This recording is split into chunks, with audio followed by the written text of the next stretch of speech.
Hi guys! Welcome to my channel. My name is Hyun and I make videos about my fitness and self-love journey. So if that's something you're interested in, make sure to hit the subscribe button. As you've seen from the title, this video is about my weight loss. I lost 8 kilograms in about 2 months, or a bit more than 2 months. Probably about 6 weeks, I think. Yeah, 6 weeks. Just so you guys can, see what I used to look like, I'll just put pictures here or here. I'm very short. I'm only 5'2", which is 158 centimeters. And I used to weigh 64 kilograms, which is considered obese according to the BMI table for my height and my age. And my fat percentage used to be 42%, which is way above the normal range. If you haven't already watched the video about my journey with self-confidence, you can go watch that because I talk more about my struggle with body insecurity in that video. But ever since I was a kid, I believe that I was too fat, so I tried so many different diets, and I even started taking medicine to suppress my appetite at some point, which is very, very bad. Don't do that if you're thinking of doing that. So I tried one food diet. I did that with bananas, which is crazy because bananas is just carbs. I also tried a diet where I eat only boiled eggs and potatoes. I tried going on the ketogenic diet. I tried doing intermittent fasting with very extreme time divisions. I used to do 23 to 1. I've tried starving myself. I've tried eating just 2 meals a day. I've tried eating below 500 calories. I've tried so many things over very many years, but I always ended up gaining even more weight than the weight that I lost. So this is like the first time that I lost weight and sustained the weight loss. But before I go into the actual tips, I just want to mention that I'm not trying to say that this is the best way to lose weight or that every girl should try to lose weight and be slim. But I just wanted to make this video for anybody really struggling to lose weight because I've been there before. So yeah, let's just go right into the tips. I got myself a pillow so I can get comfortable because this is going to be longer than the usual videos I film. Tip number 1 is to start progressively. So if you're at a point where you realize that you're eating too unhealthy, you're not exercising, you have very unhealthy habits, these are all things that you're trying to change, right? But what I realize is that if I try to achieve so much in such a short period of time, it's not sustainable. So this time, instead of doing everything overnight, I decided to give myself time to make the changes gradually. So the day that I decided I wanted to lose weight, I switched my rice to brown rice, and I also started to make my dressings or sauces more healthy by reducing the amount of oil or sugar or anything that I considered unhealthy. I would gradually start to replace them with healthier options. So I gave myself a week to start eating healthy, as opposed to going from extremely unhealthy to extremely clean and healthy overnight, which I used to do in the past. That never worked out.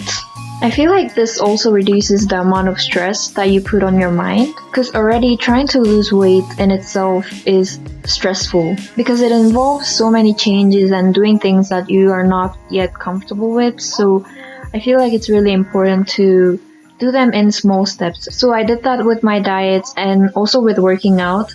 When I started my diet, I realized that the gym was going to open in 2 weeks. So I gave myself the 2 weeks to change my diet and adopt some other healthy plans before I actually go into the gym. But yeah, I think it's also a good idea to start doing some stretches in your house or start doing some home workouts that you can find on YouTube before you actually go into the gym and start serious workout. Tip number 2 is to combine weight training and cardio. I know that a lot of people are against cardio or don't see cardio as necessary, but for me, I think especially if you're trying to make a change in a short amount of time, cardio is really important because weight training takes time to show the difference because you're trying to build muscle and muscle takes time to build. But cardio, I think, is amazing for fat loss. Based on my research, when you do weight training, you use carbs as your fuel source. And when you start doing cardio after you finish your weight training, you have used up the carbs in your body. So you now start burning fat, which is effective for fat loss or weight loss. So I used to go to the gym 6 times a week, and I'd probably spend about 2 hours, 30 minutes in the gym. This was possible because of the quarantine. If I was going to school, I probably wouldn't have been able to do that. So I'll do some weight training for 1 hour 30 minutes approximately, And then after that, I would go do my cardio. I usually cycled for 30 minutes. And then the last thing I did is 20 minutes stretching, which actually leads me to my next tip. Tip number 3, stretching. I personally believe that stretching is so important. Some days I wouldn't even go train, but I'll just do some stretches at home. Not just because it prevents us from getting injured, but also, especially as women, our bodies go through so many cycles, and sometimes we get bloated, sometimes our whole body is inflamed. My legs used to get inflamed so often, but I think stretching helped me reduce inflammation so much. I have a stretching routine, which is about 20 minutes to 30 minutes. Sometimes I can add more things to it and make it like an hour or 45 minutes on days that I'm not going to the gym. Now, tip number 4, which is also related to working out, is doing compound movements and using supersets. Aside from the cardio, when it comes to weight training, compound movements help you burn a lot of calories because they're movements that involve different muscle groups at once. So you're using different parts of your body at the same time, which obviously involves more work from you. So there's way more calories burned when you're doing compound movements like squats, deadlifts, as compared to isolated movements, and also using supersets. Now, I know when it comes to supersets, you need to research a little bit about it because you have to make sure that you're combining the right exercises. So yeah, supersets just make you do a lot of exercises back to back without taking a rest, which keeps your heart running for a very, very long time and helps you burn more calories. And I personally trained my legs like 4 to 5 times a week because I find that lower body compound movements involve more muscles, which help me burn more calories. And the next tip, which is tip number 5, is being active throughout the day. One thing I didn't realize before I lost weight was how much change I can make outside of the gym. I don't know about experienced people, but as a beginner, the most calories I can probably burn at the gym is about 400 calories, maybe 450 if on a good day. So outside of the 400 and something calories, all the calories that you burn need to happen outside of the gym. I used to spend so much time in my bed. Like if I'm using my phone, I'll just sit here and be using my phone. I wouldn't even use the chair, I would just sit on the bed. So the only calories I'm burning is probably from my finger movements or my heart beating and my organs working. So what I started doing is if I see that the trash is full, I would take it out. Also, if I see anything that needs to be recycled, I'll take it downstairs and recycle it. If I hear anyone in the house saying that they need something or they run out of something, I'll go downstairs and buy it. And those small changes I think help me remain more active even when I'm not doing anything. So yeah, I definitely think it's really important to be more active throughout the day, even when you're not at the gym. It will definitely help your weight loss, and it's also going to help you adopt a more active lifestyle. Okay, now the next tip, which I think is tip number 6, is tracking your macros. So when I was on a diet, I used to track my calories. I used to weigh out everything that I used to cook. I definitely don't think you should do that because counting your calories gradually make your brain obsess over the calories. So that's something that I had to try really hard to stop. But I think macros is something that you need to keep in your mind. So instead of taking measurements of the foods that you're eating or counting the calories, I think it'll be easier and also less harming to the mind. Just look at the amount of carbs, protein and fat that you're eating. So with fats, I would make sure that I have some amount of healthy fats in at least once a day. But as I said, I track my calories for a long time and I used to make sure that I eat exactly the amount of carbs, fat and protein that I need for the day. And after doing that for so long, I realized that the carb to protein ratio approximately is 1-to-1 in terms of like the size of the foods. So if I have like this much rice, the piece of meat that I'm eating would also be about this size. And when I put that into my app, that kind of matches the 50 carbs to 30 protein proportion because carbs and protein have different calories per gram. So after realizing that, I stopped measuring up my foods and I just made sure that I'm eating just about the same amount in terms of the size of carbs and fat. Tip number seven is don't completely change your diet or lifestyle. I think this is really important, especially with your diet, because if food is something that is a huge part of your life, like it is for me, you probably don't want to be eating anything that you don't like. For me, most of my diet is Asian foods, Korean foods in specific. So what I started doing is I replaced my white rice with brown rice, and I was still making the same recipes, but I would replace maybe the sugar in the sauce with stevia. I would use chicken breast instead of pork belly, and I'll just throw in more veggies than I would, and I would fry that, and that'll be my stir fry that I usually have, but with healthier ingredients. So on days that I crave noodles, I would maybe make the same recipe with tofu noodles. I'm pretty sure there's healthier options to most foods that you can find in the world. They're definitely not going to taste the same, but I think they're good enough to keep you going on the diet. But of course, I do think it's worth experimenting with different recipes. Don't be scared to experiment, but don't also feel like you're forced to only eat salads. Tip number 8 is taking progress pictures. Most of you probably already take progress pictures, but I think it's really important to take it in so many different angles, because I took my before pictures in only one angle. I took it in my underwear so I can share it with you guys. Sorry about that. And when I started feeling the changes in my body, like I used to have zero upper body muscle. When I say zero muscle, I mean really seriously close to zero upper body muscle. But I started feeling like I could feel some muscle like here and there. So I took some progress pictures and I saw no change.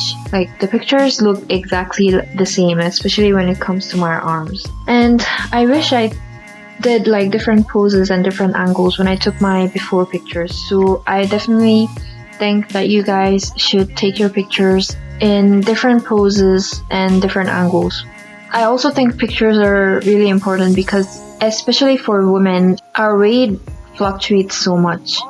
For me, I gained like almost 3 kilograms before my period, and it all goes away after my period finishes. So weight isn't really an accurate measure of progress for people like me. So yeah, I think taking pictures or measurements is great, but also don't take your pictures every single day. You're not going to see a difference every single day. It's going to take time for your body to change. But if you don't see the change, you might be discouraged, and that might act negatively on your weight loss. So I used to take pictures every 3 weeks. I think that's good enough. And tip number 9 is don't completely cut out the unhealthy things. So I live with my family, and we always have like pastries in my house. If we run out, my mom is always going to go to the bakery and buy more. We always have pastries or ice cream or crisps and just so many different snacks. And I know it's really hard, really hard. Mostly with things that I like a lot. It's really hard to cut them out completely. It's probably impossible. I'm probably never going to get to a point where I'm like, okay, these things, I don't like them anymore and I don't need them, so out of my life. That's never going to happen. I know that for sure. I know that 100% sure. But before, every time I go on a diet, I wouldn't eat those things for the amount of time that I'm trying to lose weight, and I'll go back to eating them when I finish. And what that does is, because you keep giving yourself restrictions, you keep suppressing your appetite, you keep suppressing your want for that specific thing. Once you start eating it again, at least based on my personal experience, you just go crazy for it. I really like Krispy Kreme's original glazed donut. But this one time I was on a diet and my family was eating it, and I was like, I can't eat that. And I ended up not having it. And I told myself, once I lose the weight, I'm going to eat that Krispy Kreme original glazed donut. So after I finished my diet, I went to get it, and normally I would have like 1 or 2. But because I was suppressing it so much, I went all out and I had a dozen in one sitting. So yeah, I don't think it's a good idea to completely cut out things that you like, even if they're unhealthy, unless you plan on cutting them out for the rest of your life. If you can do that, that's amazing, but I personally can't do that, so I recommend that you have it in smaller amounts, but still satisfy yourself to an extent, so that you don't go crazy when you finish losing weight. And the final tip that I have in my notes is to make long-term plans for your fitness journey. I don't think it's going to help if your only goal is to lose weight. So for me, in the beginning, like before I lost my weight, I gave myself phases. So my first phase was losing weight, and the second phase was improving my metabolism, and then the third phase was putting on muscle. You don't have to force yourself to follow the plan when you finish losing weight, but I feel like it just prevents you from setting weight loss as your only goal. I personally realized how toxic my mentality was, only obsessing over weight loss and not worrying about muscle gain and things like that. But if you're watching this video, you're probably struggling with weight loss or you want to lose some weight. And I've been there before, and I've also watched so many YouTubers saying that weight is just a number, and you shouldn't be trying to lose weight, you should be trying to get healthier, and all of those stuff. But they never got to me until I came to the realization myself. So if you're at that stage where you just really want to lose weight, nobody can stop you, it's your body, but please take some time to think about other things. You don't have to cut out losing weight from your list, but also put down things that you want to achieve other than losing weight.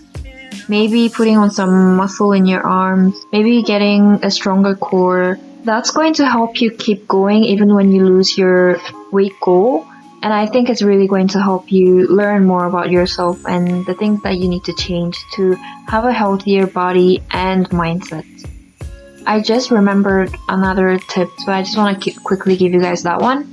I used to track my progress pictures and my diets on a private Instagram account. I only had my boyfriend follow it because he's the person that I'm most comfortable with, but if you have a group of friends or even one person like I did that you're comfortable enough with and would help you keep yourself accountable, I think it's also a good idea to make a private social media account or a private story on a Snapchat or anything that you can make use of. You can also keep your own journal just for yourself. You don't have to share it with anybody else if you don't want to. I think it's a great way to help you keep making adjustments to your diet or fitness journey in general. I think that's all the tips that I can think about. Do I have anything else? One eternity later. Yeah, that's all the tips that I wanted to give you guys. But lastly, I just want to say that the most important thing amongst all of these tips that I gave you is to do everything for the right reason.